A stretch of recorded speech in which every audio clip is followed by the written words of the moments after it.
Peace, love, liberty, radio. And the walls come crashing down as the war at home reaches your town. You have no choice, it's safe and clean. We all submit to the war machine. Breaking headline: Edward Snowden says Bitcoin is flawed.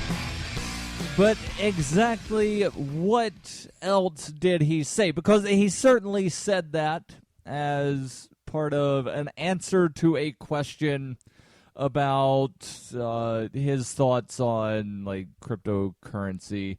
And I'll be talking about this as part of the Ask Me Anything.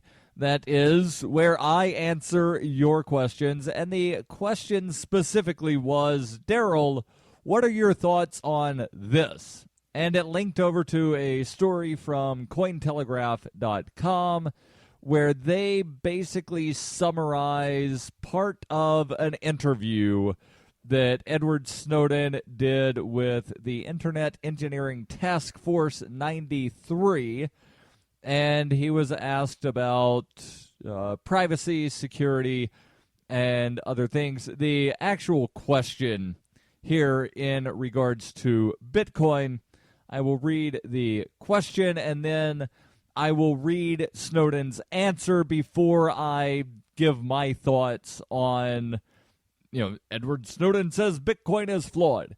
So let me just sort of read the two sentences here that Cointelegraph pulled out of this very lengthy answer. They report, Snowden said, obviously Bitcoin by itself is flawed. The protocol has a lot of weaknesses and transaction side, and a lot of weaknesses that structurally make it vulnerable to people who are trying to own 50% of the network, and so on and so forth. So he's talking about this 51% attack thing that is certainly a possibility. It's a theoretical possibility, I'll put it that way. So if you're not familiar with Bitcoin, and I guess I will sort of give some thoughts here before I go into the answer, because there are things that definitely need to be explained. So Bitcoin is a cryptocurrency. That means that it exists within the internets, and I made sure to pluralize internet because there are many internets and there should be many internets. And Bitcoin exists within them. It does not exist on a single server. Rather, it exists on multiple servers, multiple computers, and nobody really knows exactly how many. People could take an educated guess based on the number of clients that have been downloaded of various sorts, but you don't really know how many of those are necessarily still active, but it's tens of thousands. And there are millions of people that are using Bitcoin. And Bitcoin is not just a cryptocurrency that can be used. And I've explained it to some people as, it's like cash for the internet. And the question generally is, you mean like PayPal? Kind of, but it's not centralized and it's not tied to the US dollar. So, on the one hand, you could say that PayPal is a type of cryptocurrency, but it's attached to your bank account and it's tied to the US dollar. And, you can't create, PayPal funds out of nothing. And I hate to say that you can create Bitcoin out of nothing because, you personally cannot. But the Bitcoin protocol, which is the underlying thing that allows the Bitcoin cryptocurrency to exist, has within it certain mathematical things that create Bitcoin at intervals of approximately 10 minutes, and those new Bitcoin go to people that are doing what they call mining, and that means that they're running really advanced computers that are hashing and something else and all this weird technical stuff that I don't necessarily understand. And it allows the system to function and allows the transactions to be recorded and recognized, and it keeps the system going, basically. So the 51% attack is this theoretical thing that allows, if enough people wind up, joining in what they call mining pools. And this is not something that I think Satoshi Nakamoto envisioned when he created the Bitcoin white paper and the Bitcoin protocol initially back in 2009. But so you've got these mining pools to where, if, let's say, for instance, you have some extra, hard drive space and computing power that you're willing to do something with, but you're not willing to necessarily mine yourself for Bitcoin, like use that as a mine, you can join into what they call a mining pool. So somehow the interwebs take your computing power and add it with other people's computing power, and it decrypts and encrypts and something and hashes. And if you are part of the group that gets the mining block, then you get part of the mining reward based on how much computing power you something and so forth. So the 51% attack, if a majority of the mining power is in a single mining pool, then in theory that mining pool would then wind up getting all of the Bitcoin rewards because they would have the most input into the way the protocol and something. And in theory, it could centralize Bitcoin. In theory. And, one would think that they would want this to be higher than 51% because there are other things, like there's a Bitcoin fork possibility. And that requires, in order to, do a hard fork, it would require 75% of people that are, I think, mining or running the protocol or something. Like, it's a super majority to make one thing happen, but it's a simple majority to have something else. And I agree that that is a problem. But I would not say that because there is the potential for a problem, that means that all of Bitcoin is flawed. So the question here is, question for you, is the first example you gave was credit card being, and this is in the midst of an interview where Snowden's talking about encryption and privacy and other stuff. So the guy gives some backstory here. So credit card being so dangerous, what do you think about things like, you talk about you can anonymize the endpoint, but then I'm talking to you, and then how do I know I'm talking to you, and how do we have a meaningful conversation without the NSA knowing who's talking to whom? But the big thing might be for money. So what about Bitcoin or things like Bitcoin that say at least the market transactions get anonymized when, and Snowden cuts him off at this point. And Edward Snowden says, so the Bitcoin thing is, nobody really likes to talk about Bitcoin anymore. There are informed concepts there. Obviously, Bitcoin by itself is flawed, he says. And then he talks about the 50%, which is that sentence I already read. And then he goes more in depth. And I will talk about that when I come back on Peace, Love, Liberty Radio, online, fptradio.com.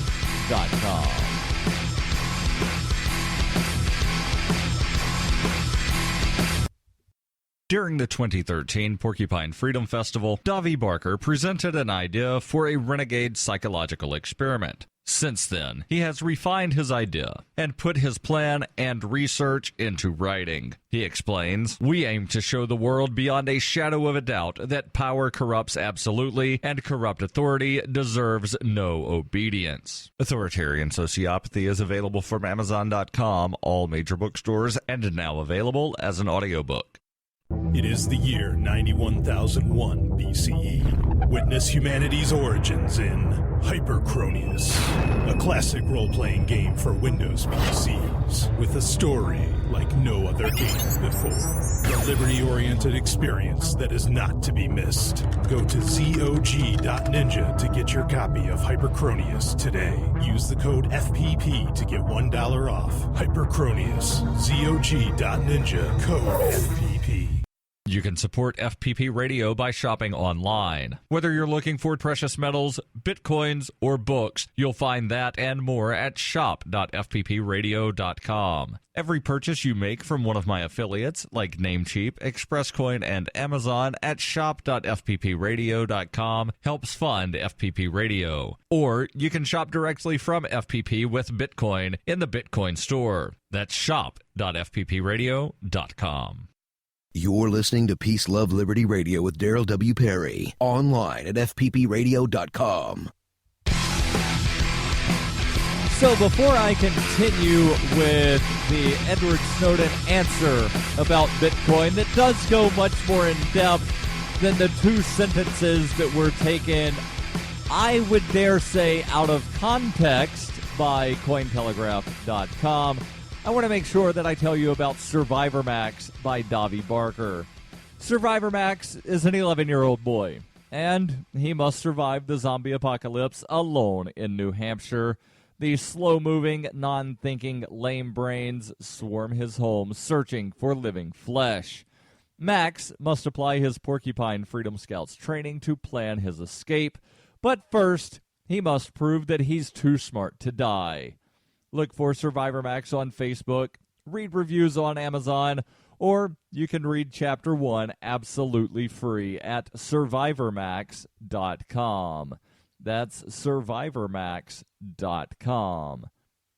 So the question that I was asked are, what are my thoughts on the article from Cointelegraph where they took a couple of sentences from an Edward Snowden interview and put out the headline, Edward Snowden says Bitcoin is flawed. And, well, I want to give some context and actually answer what Edward Snowden said, not a sentence that was taken out of context.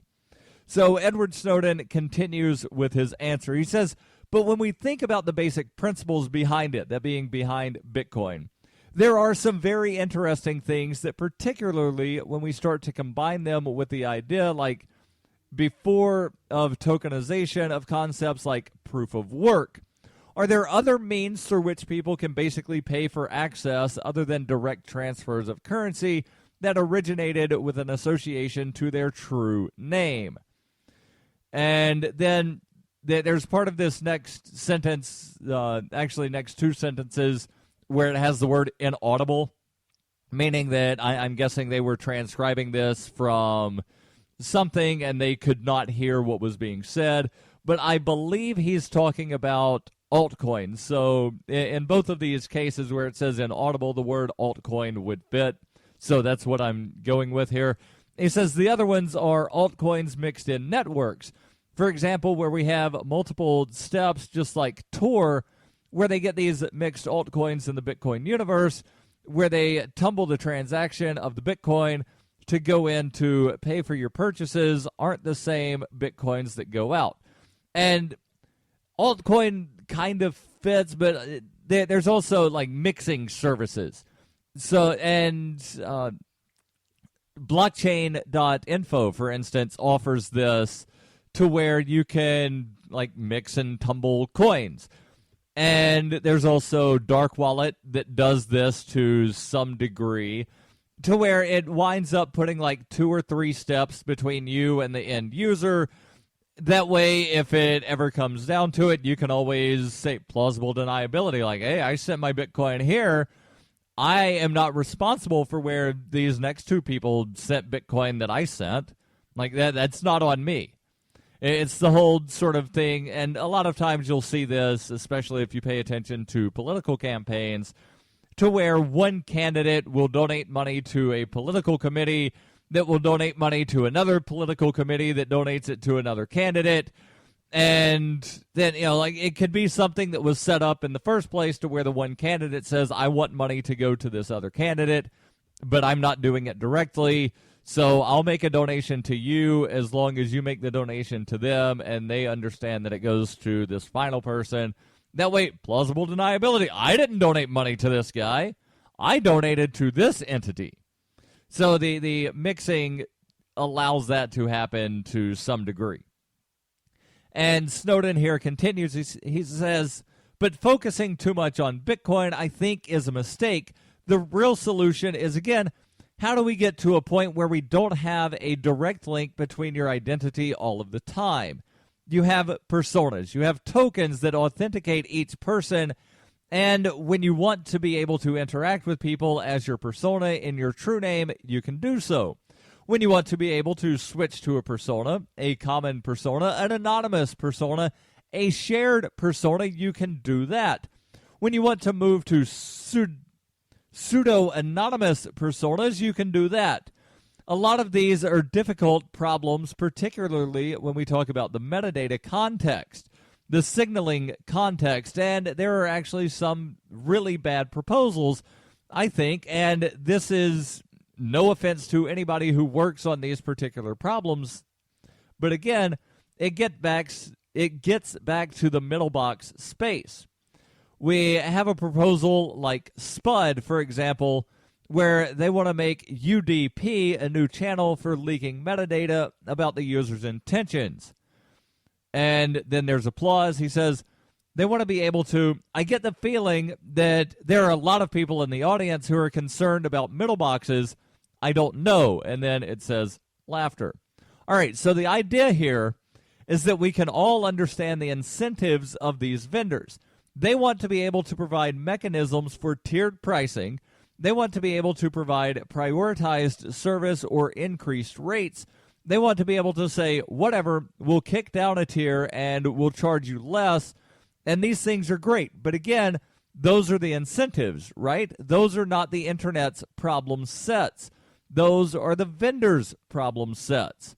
And when we think about things, like they talk about, well, we want to be able to innovate in protocol space, so good, so does everybody, right? This isn't a thing where the vendor is against the IETF or the vendor's against the technical community, academy, or academic community, whatever. We're all partners here, but we need to think about where the actual problem is of this ossification originated from in the protocol space, and it's actually not from the IETF. It's from internet access providers. It's from network service providers. It's from level 3 Hurricane Electric. People in the middle, people running middle boxes, setting their firewall settings to a point where basically there's no space for innovation because they don't, oh, well, we don't recognize it. It must be malicious. They don't update it. They don't basically lend to the garden, or rather they don't tend to the garden that we're all collaborating on. And so the question comes, how do we try new mechanisms? How do we create new incentives for everyone to work together? And he says, I think the first is to recognize that when it comes to the global security problems we have with internet communication today, we have to recognize that these new proposals put forward, we have to go, does this create more problems than it solves? And if creating more metadata that's associated with user preference, they can be intercepted, they can be manipulated, they can be interjected as a stream. This is, in general, a very bad thing. We need to be able to reduce the amount of metadata that's linked on a part of a user's communications invisible to them, not increasing it. And in general, I think we need to get to the point of intent. What is the user's intent? As they interact with the internet, as they interact with their community, as they interact with their associations that they have with friends, their connections, whatever. And how do we ensure that our standards, our protocols, our technology, the systems that surround us every day are working to support, to protect, and to armor the user's intent rather than betray it or to monetize it or take advantage of it in some way that might not be the end of the world. It might not be the worst thing in the universe, but it's not compliant with the user's actual intentions. There's a little bit more that I'll finish up with when we come back. You can support FPP Radio by joining the Fans program. Fans are friends, allies, and Numery supporters. Fans help FPP afford to produce more original content. You can join the Fans program for as little as $3 per month or any amount of Bitcoin per month, thanks to the recurring payment options provided by Coinbase. To learn more or to join the Fans program, visit fans.fppradio.com. Hey, this is Michael Dean from the Freedom Fiends radio show. I've been working with computer programmer Derek Slopey to create Fiend Phone. I'm using Fiend Phone right now to talk with and record one of my co-hosts in real time. Take it, Davi. Hey, this is Davi Barker, and I'm 1,000 miles away from Michael, but we sound like we're in the same room. We sure do, Davi. So, Davi, please tell the nice people more about Fiend Phone. Fiend Phone is free, open-source software that opens up a global world of possibilities for collaborative, high-quality remote voice media production, and I'm digging it. People can try the Windows beta version of Fiend Phone right now at fiendphone.com. But we're also raising money to vastly improve Fiend Phone and vastly improve independent talk media worldwide. So go to fiendphone.com to help out. Who will build the audio roads? We will, with your help. That's fiendphone.com. FEENPHONE.com. Foxtrot, Echo, November, phone.com. Fiend Phone. I never knew remote audio could be this good. You're listening to Peace, Love, Liberty Radio with Darryl W. Perry. So I'll finish this real quick, and then I will get into the next question. So Edward Snowden is talking about being able to have protocols and technology that actually protects the user's intent rather than providing more ammunition against the users. It says if you want to provide those mechanisms, that's fine, but in general, they should be transparent. They should be opt-in. And what he's talking about here is things that create more metadata that could be used against somebody. If you want that, that's fine. It should be transparent. They should be opt-in. They should not be things we're baking into protocols, particularly when there's no clue to the problem, that there's not another mechanism like simply changing the firewall settings to the user. So at the beginning of his answer here, he did say the words, quote, obviously, Bitcoin by itself is flawed. That was an actual statement. But if you read the entire statement, then you will understand the context. And no, he's not saying that Bitcoin is flawed, so therefore don't use Bitcoin.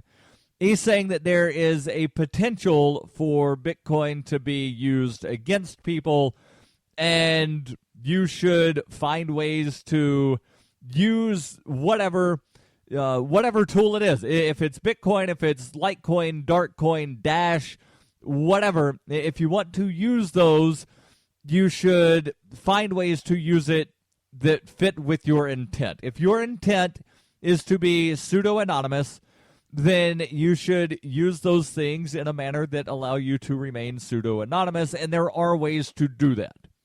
So I don't think that this was, any kind of thing of Edward Snowden saying, Bitcoin bad. It was him acknowledging that the potential for a problem exists.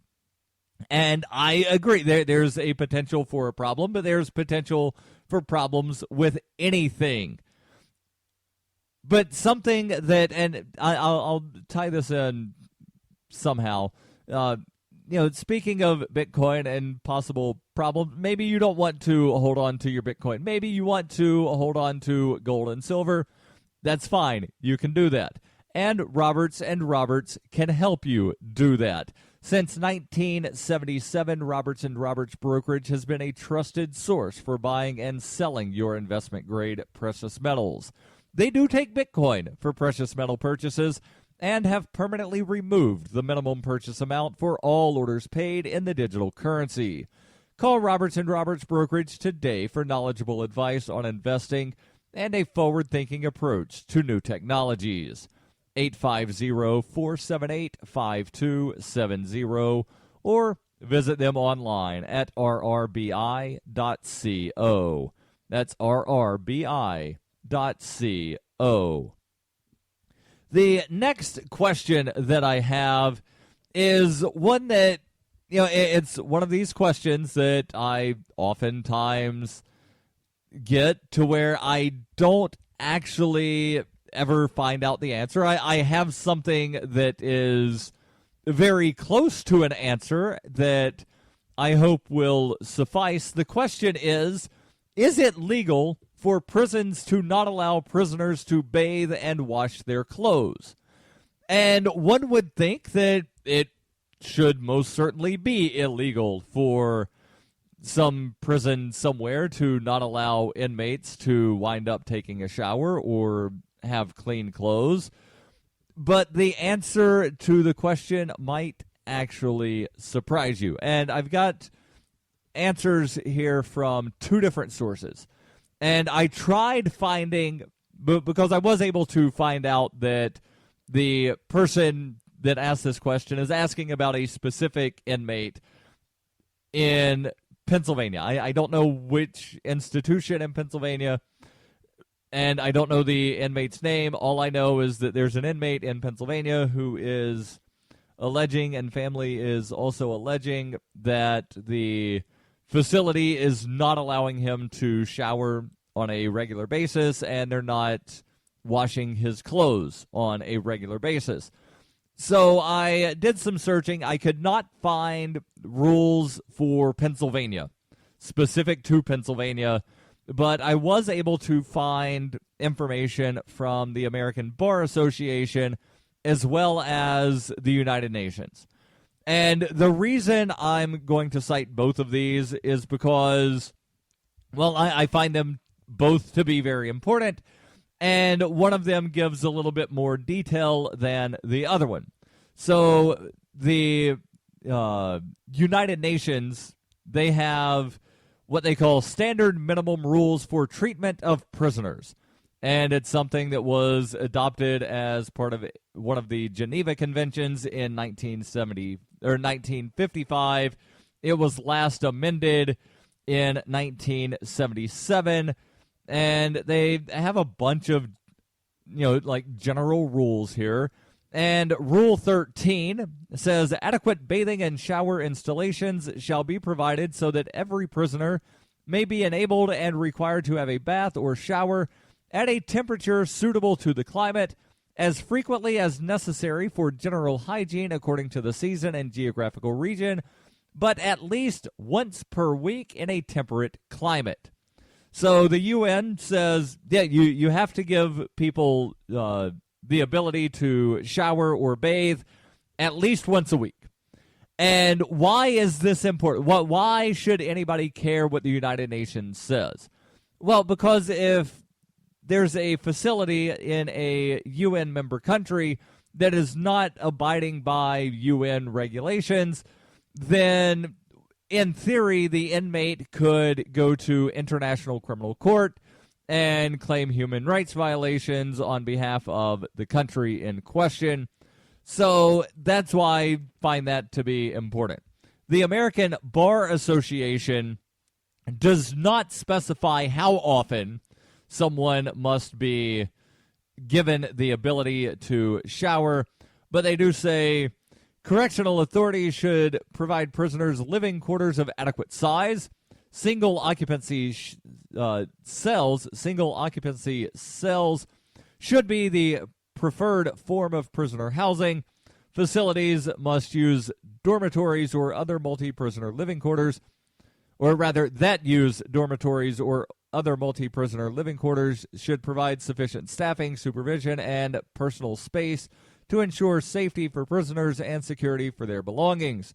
All prisoner living quarters and personal hygiene areas should be designed to facilitate adequate and appropriate supervision, blah, blah, blah. Correctional authorities should provide each prisoner at a minimum with a bed and mattress off the floor, a writing area and seating, an individual secure storage compartment sufficient in size to hold personal belongings and legal papers, a source of natural light, and light sufficient to permit reading. Correctional authorities should provide sufficient access to showers at an appropriate temperature to enable each prisoner to shower as frequently as necessary to maintain general hygiene. But again, it doesn't say how often that is. United Nations says at least once per week. And then I'll post links to both of these, as well as the transcript from Edward Snowden. You can read all of that at your leisure. Don't forget, every Monday, Wednesday, Friday, it's Peace, Love, Liberty.